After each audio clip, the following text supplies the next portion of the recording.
আজকে বানাবো লোটে মাছের ঝাল। লোটে মাছের মধ্যে লবণ দিয়ে দিলাম 1 চামচ, হলুদ গুঁড়ো,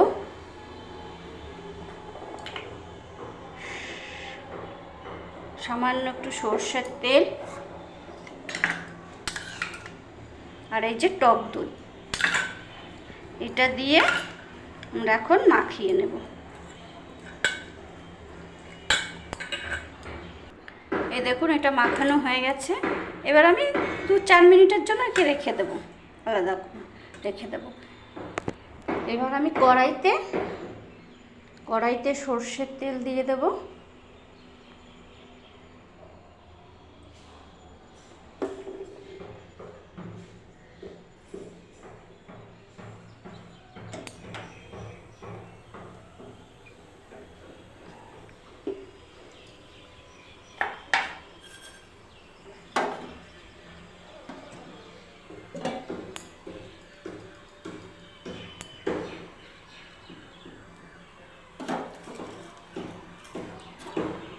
এর মধ্যে ফোড়নে দেব তেজপাতা, শুকনো লঙ্কা, জিরে। তেল গরম হয়ে গেছে।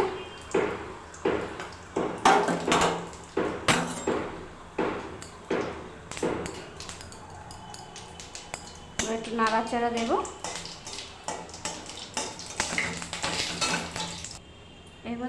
এর মধ্যে পেঁয়াজ,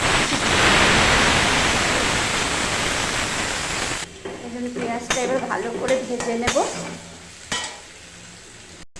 এই যে পেঁয়াজটা ভাজা হয়ে গেছে ভালো করে। এবার এর মধ্যে আমি জিরে বাটা, কাঁচা লঙ্কা বাটা, আদা বাটা দিয়ে দেবো। আর এর মধ্যে রসুন বাটা দিয়ে দেবো। এর মধ্যে হলুদ গুঁড়ো দিয়ে দেবো। ভালো করে কষিয়ে নেব। এর মধ্যে একটু ধনে গুঁড়ো দিয়ে দেবো আর লঙ্কার গুঁড়ো দিয়ে নাড়াচাড়া দিয়ে নেব। আর সামান্য একটু জল দেবো কষানোর জন্য। সামান্য একটু জল দিয়ে ভালো করে কষাবো। এ দেখুন ভালো করে আমার মশলাটা কষানো হয়ে গেছে। এবার মাছগুলো দিয়ে দেবো, যে ম্যারিনেট করা মাছগুলো সব দিয়ে দেবো এর মধ্যে দিয়ে এবার আস্তে আস্তে নাড়াচাড়া দেবো যাতে মাছগুলো ভেঙে না যায়।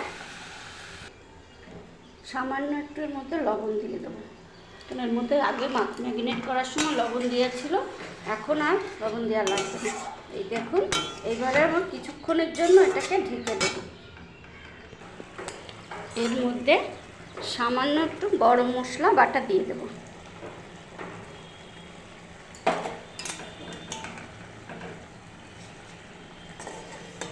দিয়ে নাড়াচাড়া দিয়ে নিলাম। এই দেখুন হয়ে গেছে। এবার আমি নামিয়ে নেব। এই দেখুন নামিয়ে নিয়েছি। দেখতে কি সুন্দর হয়েছে। আর মাছগুলো ভালোই ভাঙেনি, গোটা গোটাই আছে। কে এইভাবে খেয়েছেন লোটে মাছ রান্না করে আমাকে কমেন্ট করে জানাবেন আর শেয়ার করবেন।